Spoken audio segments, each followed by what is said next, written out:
มื้อนี้สิพาเด็กๆไปขว้างแหทุกคนไปใส่เบ็ดแล้วก็ขว้างแหตามธรรมชาติบ้านเฮาเลยกิจกรรมไปขว้างแหดนแล้วที่บ่ได้ขว้างแหดนที่สุดบ่เคยจับแหเลยเด้อท่าเบิ่งเกียม1 2จั่วเอาลงไปเบิ่งก่อนทุกคนเบิ่งลากมาลากไปลากมาบ่ได้ปลาจักตัวเนาะเพราะว่าแถวๆบ้านมันบ่มีปลาหลายปานใดเนาะ นี่ตัวนึงทุกคนนี่ ป่าธรรมศาสตร์แต่ว่าเอามาสิแงนกว่าจะได้เนาะ เบ็ดประหลาดเนาะเอาแท้เอาว่าได้แต่ซ้ำนี้อู้บ่มีปานใดเนาะ บรรยากาศแบบนี้เฮาหาใส่บ่ได้อีกเด้อทุกคนเด้อเพราะว่าการหาปลา ตัวเดียว ตามธรรมชาติแบบนี้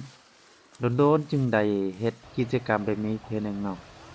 เพราะว่าแถวบ้านของบุญจืดก็เป็นธรรมชาติติดกับห้วยน้ำแบบนี้ เป็นธรรมชาติที่สวยงามแบบนี้แหละ อุดมสมบูรณ์ช่วงนี้ก็เป็นฤดูฝนแหละเนาะ ทุกคนการอาศัยชีวิตกับธรรมศาสตร์แบบนี้พาเด็กๆเฮ็ดกิจกรรมในธรรมศาสตร์มันก็มีความสุขแน่จักหน้อยเนาะสอนให้เฮาฮู้หลายสิ่งหลายอย่างเนาะเพราะว่ามันเป็นธรรมศาสตร์การเอาชีวิตรอดในธรรมศาสตร์เนาะการใช้ชีวิตการมีชีวิตแบบใช้ชีวิตให้รอดเวลาเฮาเจออุปสรรคต่างๆเวลาลงป่าลงเอยเฮาต้องมีวิธีการเอาตัวรอดในป่าเนาะทุกคนอันนี้แหละคือการดำรงชีวิตอยู่กับธรรมศาสตร์เพื่อเอาชีวิตรอดกับธรรมศาสตร์ให้ได้เนาะพาซีสอกเก็บผักกลับมานี่ทุกคนอันนี้กินได้แล้วนี่ จับเรา ผักอันนี้นี่ผักอันนี้ก็กินได้เด้อกินได้มาผักอันนี้กับผักกูดนี่ตัวนี้ผักกูดเด้อกินได้คือกันอันนี้นี่กินได้คือกันผักกูดเอาละมา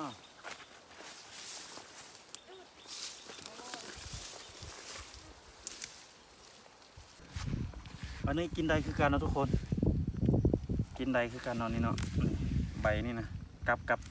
ปิ้งป่าแซ่บอีหลีใบนี่นะบูเขาเอิ้นใบหยังนี่พอมาเลย ไปเลย มาเลย มาแบบนี้ต้องเข้าไปกับธรรมชาตินี่อยู่นี่เบิ่งบรรยากาศคือว่าจะร้อนได้อนี่ แต่บ่ร้อนลมพัดวีวอนเนาะลมพัดวีเนาะถือว่าดีแฮงเนาะบรรยากาศในช่วงนี้ฤดูฝนใบหญ้าต่างๆก็เริ่มปงขึ้นเขียวงามกับธรรมชาติอีหลีเนาะนี่หลังจากที่เราฮอด เบิ่งดี จุ ยิ ด นไหม ที่เราสิเฮ็ดปิ้งปลาล้างผักต่างๆเตรียมที่จะกินข้าวสวยเนาะกินข้าวตอน มันก็ยิ้มกับยาแล้ว 11-12 โมงนี่แหละ หลังจากที่กินข้าวแล้ว นี่กับข้าวก็มีประมาณนี้ เด็กแอลปะเตี้ยยันแอล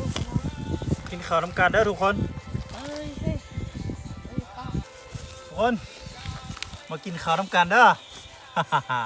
กินบุกูไปพอเนาะ ปิ้งป่า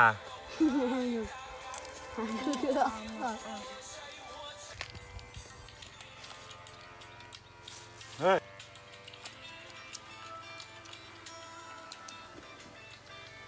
หลังจากที่เรากินข้าวสวยเสร็จเป็นที่เรียบร้อยแล้วทุกคน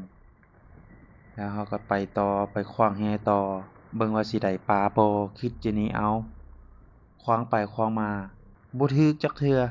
เพราะว่าแถวนี้บ่มีปลาเนาะมันบ่มีแต่น้ำแบบนี้แหละน้ำใสๆน้ำขุ่นๆแบบนี้แหละมันบ่มีปลาธรรมชาติมันเบิดแล้วคนหลายโพดหาไปก็บ่ได้ปลาจักเทื่อเนาะ